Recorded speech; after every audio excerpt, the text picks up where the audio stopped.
10. 8:31 now. There are rumors afloat of a planned O.J. Simpson pay-per-view television special.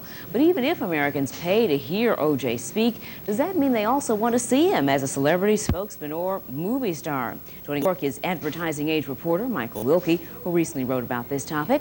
And in our studio, David Abramson. He's chairman and CEO of Abramson Ehrlich Maines. Thank you both for joining us. Mr. Wilkie, let me begin with you in New York just to get a reaction to this pay-per-view idea. So far, there are no takers, and Larry King has said that no, he wouldn't be a part of it. Are you surprised that so far there are no takers? Do you think eventually, though, however, someone will put it on? Yes, I do. I think eventually someone will take it on. There is at least a certain number of people out there who will be interested in hearing what he has to say, even though he's already spoken a little bit on the Larry King show. David Abramson, do you agree that there'll be a market for hearing O.J. speaking, that people will pay for it? That's the second question. I think we in this country are susceptible to prurient interests, and we're fascinated by this. And regardless of what we think of the outcome of the case, excuse me, there's at least a piece of all of us that have some empathy for someone who's gone through what he's gone through.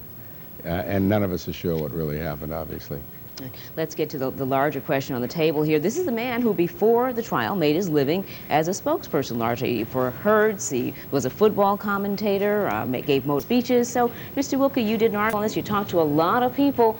Can O.J. Simpson come back as a celebrity spokesperson? It's not likely anytime in the near future in terms of a spokesperson situation. Not for the general market, and interestingly, not for the African-American market either. I spoke to a number of people in the industry who target African Americans, and they said because he was never really considered part of the African American community at large, because he was a general market spokesperson more than anything, they're not really considering him at this point as a good person to target the African American community, even if they in larger numbers considered him innocent.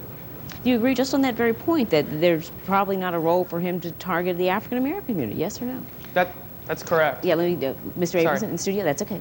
If I had a company that was competing with a huge company on a relatively modest budget and really wanted to take a chance, I might do it.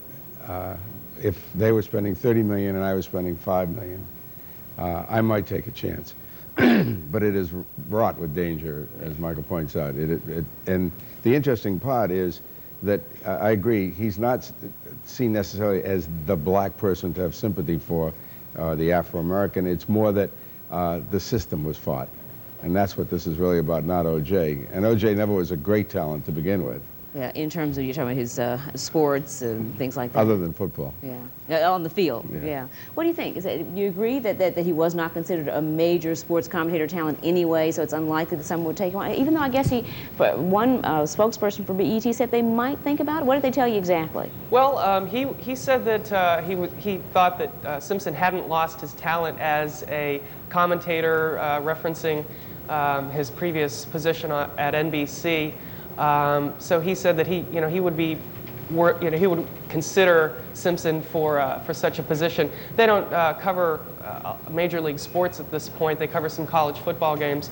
But the fact that he was interested at all, I think, was somewhat interesting. Yeah. And is that what it would take for O.J. Simpson? If one person takes him on, and if it's a successful campaign, would that then open the door for other things? Possibly.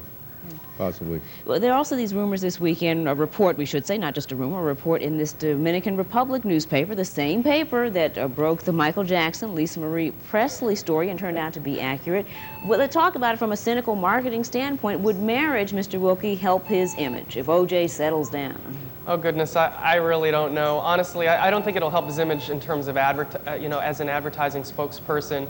He's still carrying around the wife battering question in most people's minds. I don't think it's a question. I think most people believe that it's true, and that's going to continue to stay with him as much as anything, and will continue to not be good for his image in a sense that any product most likely would not want to associate itself with that persona. Yeah, would marriage help him enough to get him any deals? I wouldn't think so. Mr. Abramson? No.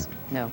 If anything, it'll hurt him, I think. There's also this talk that he may attend the Million Man March a week from today. being led obviously by a very controversial figure. Mr. Abramson, if you were advising O.J., would you say march, don't march? I have no idea what I would tell O.J. at this point. On that one. Mr. Wilkie, what do you think? If he participates in that march along with Johnny Cochran, what does that do to his chances of getting any contracts? Well, again, I don't think his contract chances are going to improve no matter what he does for some time, just because of what is already established about his persona. I don't think any number of things that he could do right now will change that fact. If anything, it's going to take time, and it's probably going to take a reasonable amount of that if there's ever going to be any possibility for a so-called comeback. But I think it's going to be quite some time, if at all. Well, thank you both for joining us. We certainly appreciate it. It's something many people are talking about. What does O.J. do? Thanks so much.